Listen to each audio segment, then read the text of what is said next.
Nas últimas décadas o interesse pelos artistas da fome diminuiu bastante. Se antes compensava promover, por conta própria, grandes apresentações desse gênero, hoje isso é completamente impossível. Os tempos eram outros. Antigamente toda a cidade se ocupava com os artistas da fome, a participação aumentava a cada dia de jejum, todo mundo queria ver o jejuador no mínimo uma vez por dia. Nos últimos, havia espectadores que ficavam sentados dias inteiros diante da pequena jaula. Também à noite se faziam visitas cujo efeito era intensificado pela luz de tochas. Nos dias de bom tempo a jaula era levada ao ar livre e o artista mostrado especialmente às crianças. Embora para os adultos ele não passasse de um divertimento, no qual tomavam parte por causa da moda, as crianças olhavam com assombro, de boca aberta, uma segurando a mão da outra por insegurança, aquele homem pálido, de malha escura, as costelas extremamente salientes, que desdenhava até uma cadeira para ficar sentado sobre a palha espalhada no chão. Ora ele acenava polidamente com a cabeça, ora respondia com um sorriso forçado às perguntas, esticando o braço pelas grades para que apalpassem sua magreza e mergulhando outra vez dentro de si mesmo, sem se importar com ninguém, nem mesmo com a batida do relógio, tão importante para ele a única peça que decorava a jaula, mas fitando o vazio com os olhos semicerrados e bebericando de vez em quando água de um copo minúsculo para umedecer os lábios.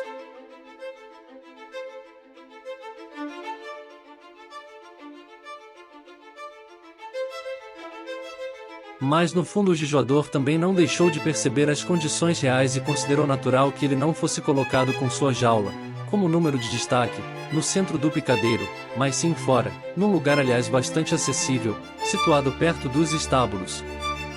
Cartazes grandes e coloridos emolduravam a jaula e anunciavam o que podia ser visto nela. Quando o público, nos intervalos do espetáculo, se comprimia junto às estrebarias para visitar os animais, era quase inevitável que passassem diante do artista da fome e parassem um pouco, talvez permanecessem ali por mais tempo se a multidão que vinha atrás, sem entender aquela parada no meio do caminho aos estábulos, não tornasse impossível uma observação mais prolongada e tranquila. Esse também era o motivo pelo qual o jejuador tremia ao pensar naquelas horas de visita, que ele naturalmente desejava como meta da sua vida. Nos primeiros tempos mal podia esperar os intervalos entre as apresentações, encantado, dirigia o olhar para a multidão que se aproximava, até que logo, nem mesmo o auto-engano mais pertinaz e quase consciente resistia às experiências, se convenceu de que o objetivo daquelas pessoas era sempre, sem exceção, visitar os estábulos. O mais belo continuava sendo essa visão à distância. Pois assim que os visitantes se aproximavam dele, ensurdeciam nos gritos e xingamentos dos dois partidos que sem cessar se formavam, o daqueles que queriam vê-lo confortavelmente, tornou-se em breve o mais penoso para o artista da fome, não por compreensão, mas por capricho e teimosia, e o daqueles que queriam ir diretamente às estrebarias. Passada a grande turba, chegavam os retardatários, mas mesmo estes, a quem nada mais impedia de ficar ali quanto tempo quisessem, apertavam o passo e iam direto, quase sem olhar para o lado, a fim de chegar em tempo de ver os animais. E não era um acaso muito frequente que um pai de família viesse com seus filhos, apontasse o dedo para o jejuador, explicasse em detalhe do que se tratava, contasse coisas de anos passados, quando presenciara apresentações semelhantes, mas incomparavelmente mais grandiosas, e as crianças, em vista do seu preparo insuficiente na escola e na vida, continuavam sem entender o que significava para elas passar fome.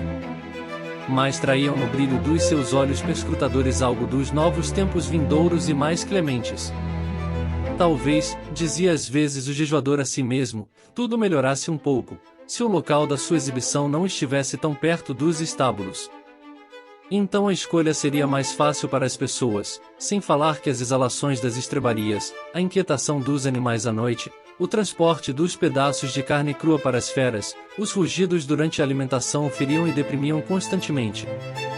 Mas ele não ousava comunicar aquilo à direção, pois ainda assim agradecia aos animais a multidão de visitantes, entre os quais se podia encontrar aqui e ali algum destinado a ele.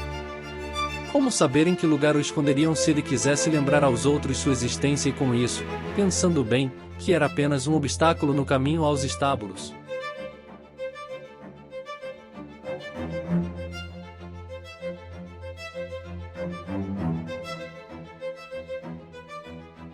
Isso, no entanto, já fazia parte das suspeitas inerentes à profissão do artista da fome. Ninguém estava em condições de passar todos os dias e noites ininterruptamente a seu lado como vigilante, portanto ninguém era capaz de saber, por observação pessoal, se o jejum fora realmente mantido sem falha e interrupção. Só o artista podia saber isso e ser o espectador totalmente satisfeito do próprio jejum. Entretanto, ele nunca estava satisfeito por outro motivo, e talvez não fosse em virtude do jejum que estivesse tão magro, a tal ponto que muitos, lamentando-se por causa disso, tinham que se afastar das apresentações porque não conseguiam suportar aquela visão, mas sim em virtude da insatisfação consigo mesmo. É que só ele sabia, só ele e nenhum outro iniciado, como era fácil jejuar. Era a coisa mais fácil do mundo. Ele não ocultava, mas não acreditavam nele, no melhor dos casos consideravam-no modesto, no geral porém um faroleiro ou simples farsante, para quem o jejum era fácil porque ele conhecia a maneira de torná-lo fácil e ainda por cima tinha o topete de o admitir só pela metade. Ele era obrigado a aceitar tudo isso, mas no correr dos anos se acostumou. No entanto, a insatisfação o roía por dentro e nem uma única vez, depois de qualquer período de fome, tinham de conceder-lhe esse crédito: deixará espontaneamente a jaula.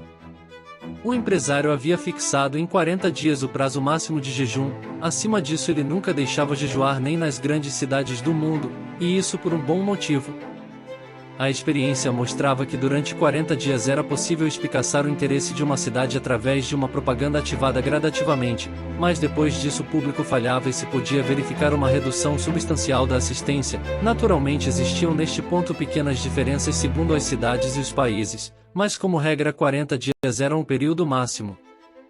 Sendo assim, no 40º dia eram abertas as portas da jaula coroada de flores, uma plateia entusiasmada enchia o anfiteatro, uma banda militar tocava, 2 médicos entravam na jaula para proceder às medições necessárias no artista da fome, os resultados eram anunciados à sala por um megafone e finalmente 2 moças, felizes por terem sido as sorteadas, ajudavam o jejuador a sair da jaula, descendo com ele alguns degraus de escada até uma mesinha onde estava servida uma refeição de doente, cuidadosamente selecionada. E neste momento o artista da fome sempre resistia. Na verdade colocava voluntariamente os braços ossudos nas mãos das jovens que se curvavam sobre ele, mas não queria se levantar. Por que parar justamente agora, depois de 40 dias? Ele poderia aguentar ainda muito tempo, um tempo ilimitado. Por que suspender agora, quando estava no melhor, isto é, ainda não estava no melhor do jejum?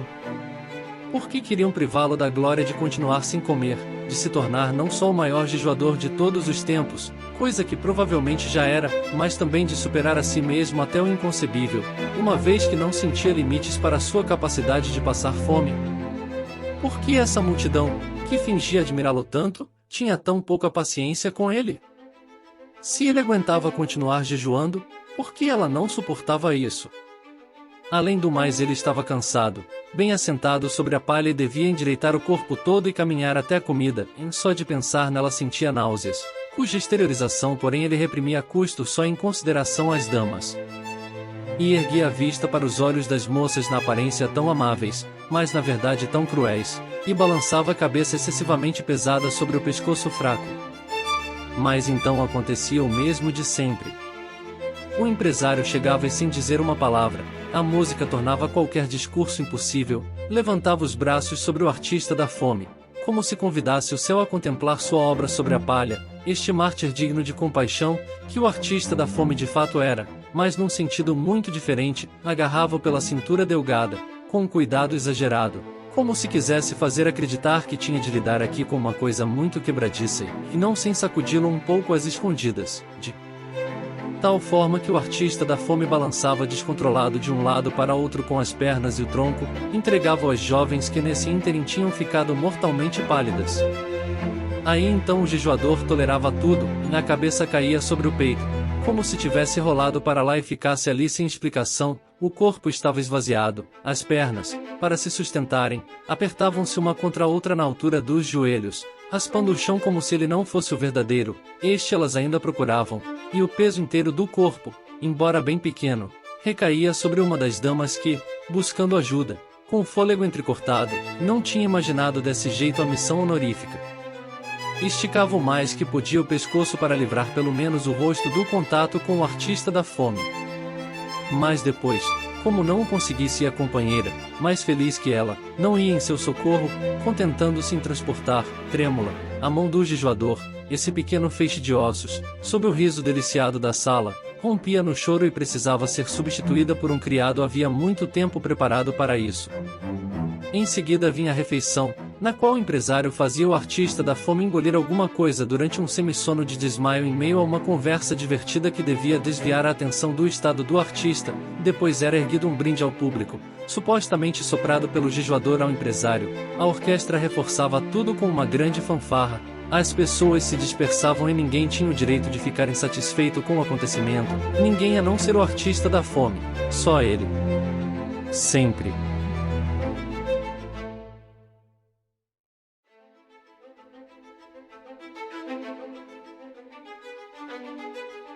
Assim viveu muitos anos, com pequenas pausas regulares de descanso, num esplendor aparente, respeitado pelo mundo mas, apesar disso, a maior parte do tempo num estado de humor melancólico, que se tornava cada vez mais sombrio porque ninguém conseguia levá-lo a sério. Aliás, com o que poderia ser consolado? O que lhe restava desejar?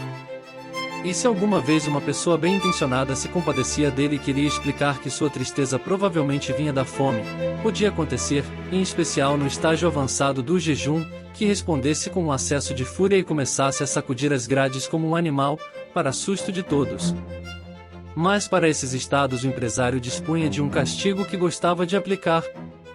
Desculpava o artista perante o público reunido, admitia que só a irritabilidade provocada pelo jejum, facilmente compreensível por pessoas bem alimentadas, tornava perdoável o comportamento do jejuador. Nesse contexto acabava se referindo também à afirmação do artista da fome, igualmente merecedora de um esclarecimento, de que poderia jejuar muito mais ainda do que jejuava, e elogiava a elevada ambição, a boa vontade, a grande negação de si mesmo que sem dúvida estavam contidas nessa afirmação, mas depois procurava refutá-la, pura e simplesmente, mostrando fotografias, que eram vendidas naquela hora, pois nas imagens se via o artista da fome, no 40º dia de jejum, quase extinto de inanição. Essa distorção da verdade, de resto bem conhecida, mas sempre enervante, era demais para o jejuador. O que era consequência do encerramento prematuro do jejum se apresentava aqui como sua causa. Era impossível lutar contra essa incompreensão, contra esse mundo de insensatez. Embora sempre tivesse ouvido de boa-fé o empresário, quando as fotografias apareciam ele largava das grades da jaula, às quais estivera ansiosamente grudado, e afundava outra vez na palha, soluçando, e então o público, acalmado, podia aproximar-se e examiná-lo.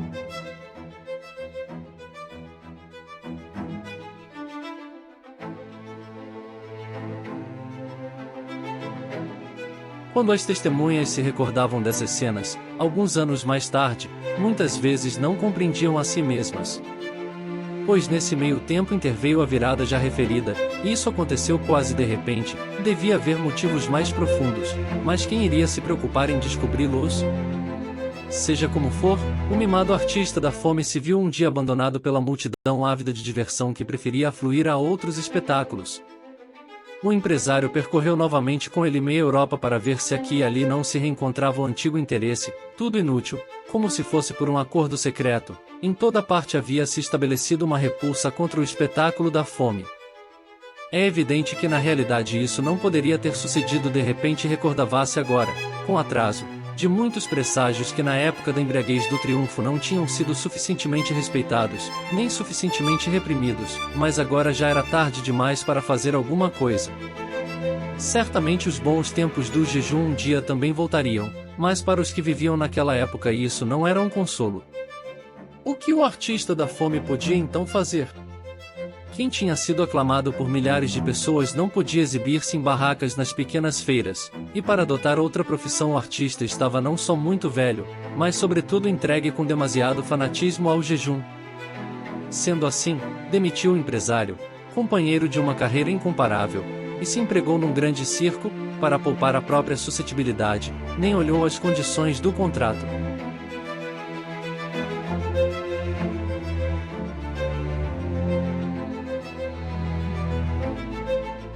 Grande circo, com seus inúmeros homens, animais e aparelhos que sem cessar se recompõem e se completam, pode utilizar qualquer um a qualquer hora, mesmo um artista da fome, naturalmente se as pretensões dele forem modestas. Além disso, neste caso particular não era apenas o próprio jejuador a ser engajado, mas também o seu nome antigo e famoso. De fato não se podia dizer, dada a peculiaridade da sua arte, que com o avanço da idade não diminuía, que o veterano artista, passado o auge da sua capacidade, queria se refugiar num posto tranquilo do circo. Pelo contrário, o artista da fome garantia que jejuava tão bem quanto antes, o que era perfeitamente digno de fé. Afirmava até que, se o deixassem fazer sua vontade, e isso lhe prometeram logo, desta vez ia encher o mundo de justificado espanto, uma declaração, contudo, que só provocou um sorriso nos especialistas, cientes do espírito da época que, no seu zelo, o artista da fome facilmente esquecia. Mas no fundo o jejuador também não deixou de perceber as condições reais e considerou natural que ele não fosse colocado com sua jaula, como número de destaque, no centro do picadeiro, mas sim fora, num lugar aliás bastante acessível, situado perto dos estábulos. Cartazes grandes e coloridos emolduravam a jaula e anunciavam o que podia ser visto nela. Quando o público, nos intervalos do espetáculo, se comprimia junto às estrebarias para visitar os animais, era quase inevitável que passassem diante do artista da fome e parassem um pouco, talvez permanecessem ali por mais tempo se a multidão que vinha atrás, sem entender aquela parada no meio do caminho aos estábulos, não tornasse impossível uma observação mais prolongada e tranquila. Esse também era o motivo pelo qual o jejuador tremia ao pensar naquelas horas de visita, que ele naturalmente desejava como meta da sua vida. Nos primeiros tempos mal podia esperar os intervalos entre as apresentações. Encantado, dirigia o olhar para a multidão que se aproximava, até que logo, nem mesmo o auto-engano mais pertinaz e quase consciente resistia às experiências, se convenceu de que o objetivo daquelas pessoas era sempre, sem exceção, visitar os estábulos. O mais belo continuava sendo essa visão à distância. Pois assim que os visitantes se aproximavam dele, ensurdeciam nos gritos e xingamentos dos dois partidos que sem cessar se formavam. O daqueles que queriam vê-lo confortavelmente, tornou-se em breve o mais penoso para o artista da fome, não por compreensão, mas por capricho e teimosia, e o daqueles que queriam ir diretamente às estrebarias. Passada a grande turba, chegavam os retardatários, mas mesmo estes, a quem nada mais impedia de ficar ali quanto tempo quisessem, apertavam o passo e iam direto, quase sem olhar para o lado, a fim de chegar em tempo de ver os animais.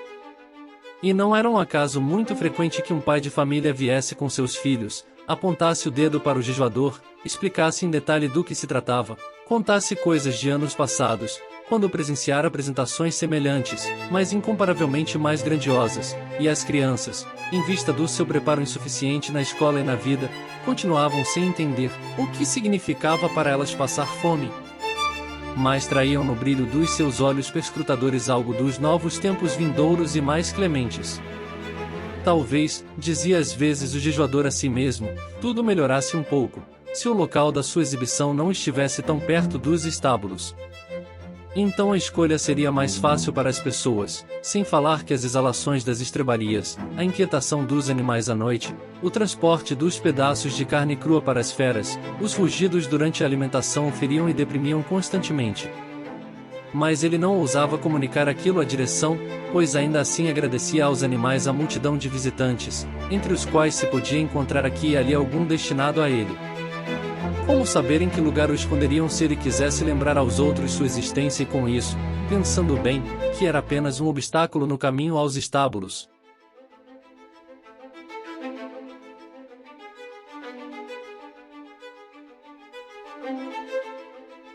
De qualquer forma, um pequeno obstáculo, um estorvo que se tornava cada vez menor.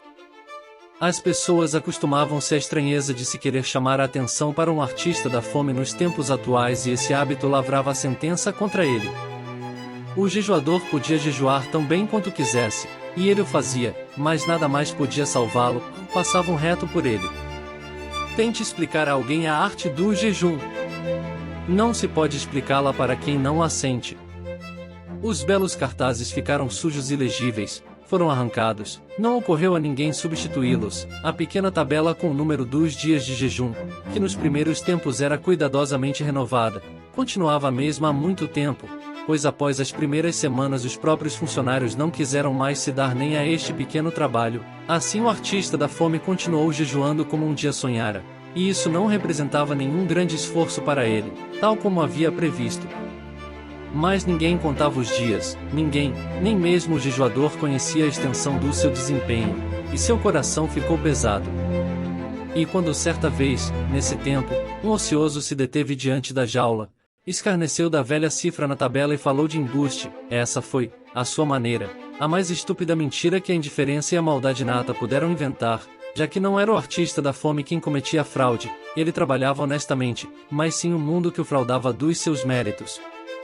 Passaram-se ainda muitos dias e até isso chegou ao fim. Certa vez um inspetor notou a jaula e perguntou aos serventes por que deixavam sem uso aquela peça perfeitamente aproveitável com palha apodrecida dentro. Ninguém sabia, até que um deles, com a ajuda da tabuleta, se lembrou do artista da fome. Levantaram a palha com ancinhos e encontraram nela o jejuador. "Você continua jejuando?" perguntou o inspetor. "Afinal, quando vai parar?" "Peço desculpas a todos", sussurrou o artista da fome, só o inspetor, que estava com o ouvido colado às grades, o entendia. "Sem dúvida", disse o inspetor, colocando o dedo na testa, para indicar aos funcionários, com isso, o estado mental do jejuador. "Nós o perdoamos. Eu sempre quis que vocês admirassem meu jejum", disse o artista da fome. "Nós admiramos", retrucou o inspetor. "Por que não haveríamos de admirar?" "Mas não deviam admirar", disse o jejuador. "Bem, então não admiramos", disse o inspetor. "Por que é que não devemos admirar?" "Porque eu preciso jejuar, não posso evitá-lo", disse o artista da fome. "Bem se vê", disse o inspetor. "E por que não pode evitá-lo?" "Porque eu", disse o jejuador, levantando um pouco a cabecinha e falando dentro da orelha do inspetor com os lábios em ponta, como se fosse um beijo, para que nada se perdesse. "Porque eu não pude encontrar o alimento que me agrada. Se eu o tivesse encontrado, pode acreditar, não teria feito nenhum alarde e me empanturrado como você e todo mundo." Estas foram suas últimas palavras, mas nos seus olhos embaciados persistia a convicção firme, embora não mais orgulhosa, de que continuava jejuando. "Limpem isso aqui", disse o inspetor, e enterraram o artista da fome junto com a palha. Mas na jaula puseram uma jovem pantera. Era um alívio sensível até para o sentido mais embotado ver aquela fera dando voltas na jaula tanto tempo vazia. Nada lhe faltava. O alimento de que gostava, os vigilantes traziam sem pensar muito, nem da liberdade ela parecia sentir falta, e aquele corpo nobre, provido até estourar de tudo o que era necessário, dava a impressão de carregar consigo a própria liberdade, ela parecia estar escondida em algum lugar das suas mandíbulas. E a alegria de viver brotava da sua garganta com tamanha intensidade que para os espectadores não era fácil suportá-la. Mas eles se dominavam, apinhavam-se em torno da jaula e não queriam de modo algum sair dali.